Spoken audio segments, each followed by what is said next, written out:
You could say Dan Martin's garage is a window into the soul of a city. Cities can kind of be intimidating and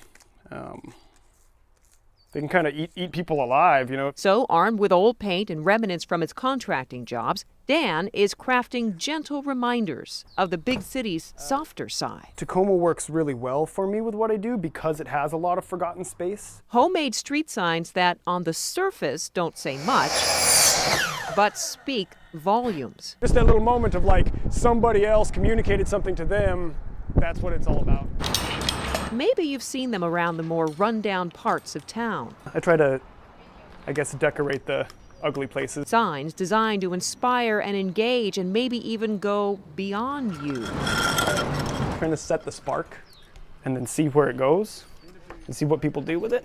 And tap into their city's potential. Once you read it, the thought's in your head, and so it might, manifest into something even bigger than just the words. So the point is to add a little life to what's otherwise dead space.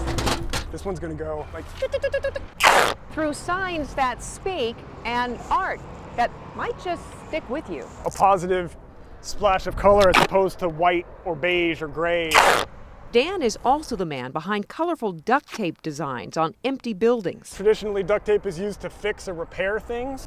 Guerrilla art that may be temporary, but as Dan hopes, is taking hold. So I'm repairing a boring wall. I'm repairing a boring spot of the city and making it better. And so far, at least, the city doesn't seem to mind. I haven't had any complaints yet. So the next time you're exploring Tacoma, I like putting things in trees because nobody expects it. don't be surprised if you leave here feeling the love this city wants to share. Dan Martin, one man making a difference by hopefully making you look. In Tacoma, Meg Coyle, King 5 News. It's just the hub of where everything takes place. The Darrington Community Center isn't like others you've seen. For 60 years, it's been home to birthdays, funerals, celebrations of state champions. One more lap and you're done, buddy. It even serves as the track high school kids run around to work out. This is your mom's project right here. We don't want to cover it up. Diana Boyd had her wedding reception here. It's our heritage and we're very proud of it.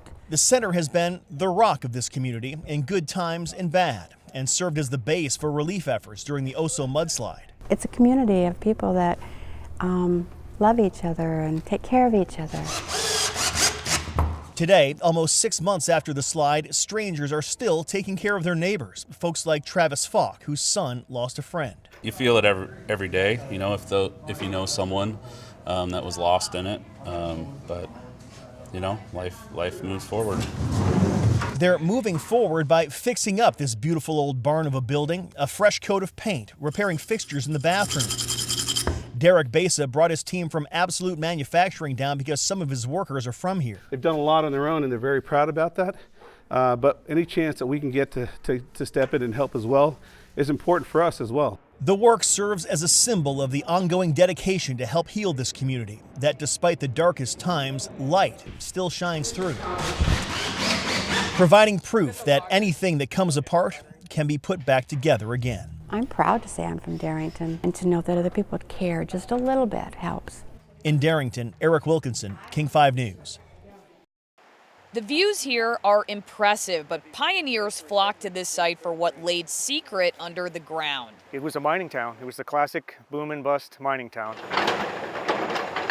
Joe Gibbons is the on-scene coordinator for the Monte Cristo mine area cleanup. More than 120 years old, it's the site of a half-dozen toxic digs. Miners wanted gold.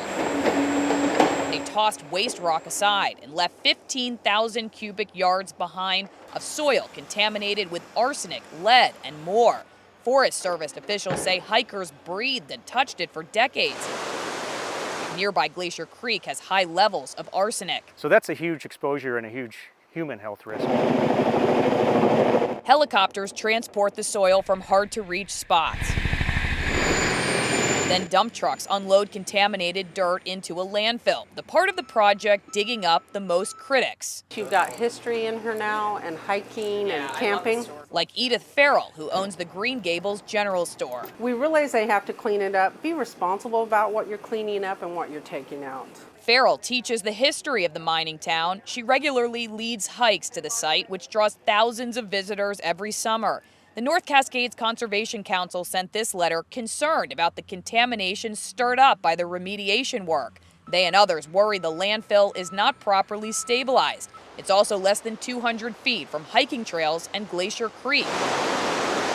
Some argue the site was less hazardous before all the work. It's still going to leach unless you contain it well enough. Plus, it's home for several endangered species, now living amid constant noise and in clear cuts with less protection. But forest officials argue they had no choice and have taken time to protect wildlife and history. This is why the cleanup has been such a sensitive project. It's all old archaeological material. That's an old boiler door. This is what they use to pick up logs. And this is one of the old air drills. But this, probably one of the original miners' boots dating back to the early 1890s. For the first time in decades, this portion of the 1890s site is exposed. The surface level of the dirt was essentially over my head. And so none of this was visible. District Ranger Peter Forbes says Monte Cristo will be more valuable. We put every effort we could into saving what we could. They hope to reopen the popular trails by spring. The same old views, now with a new view of an old one. At the Monte Cristo mine area, Allison Morrow, King 5 News.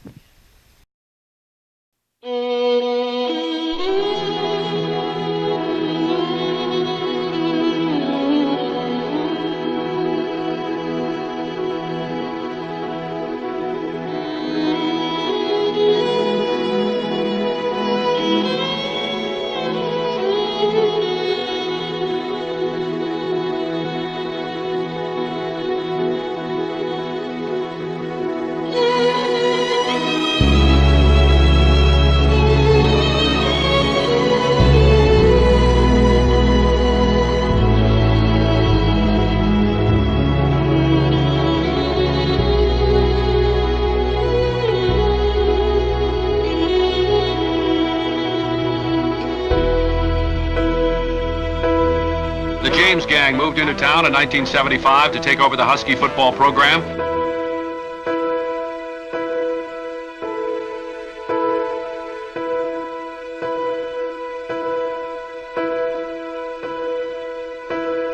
Coach James and Joe both believed in me as a quarterback. They thought that I could be the guy to come in there and help lead that team to a Pac-8 championship and a Rose Bowl, where a lot of other schools didn't want me to play quarterback. So I owe that to them, to believing in me that I could play big-time college football at the University of Washington.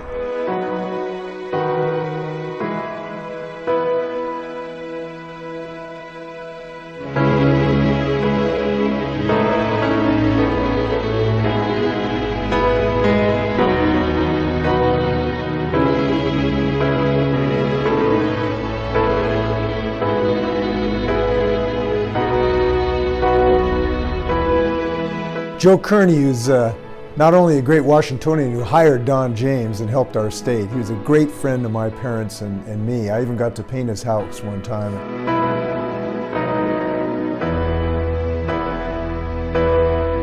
I think they were all about just doing the right thing, first of all, and then Coach James was very, very organized, you know. He was very goal-oriented as far as the way he coached us. And I think if you talk to any of the former players that played under him, they have tremendous respect for him.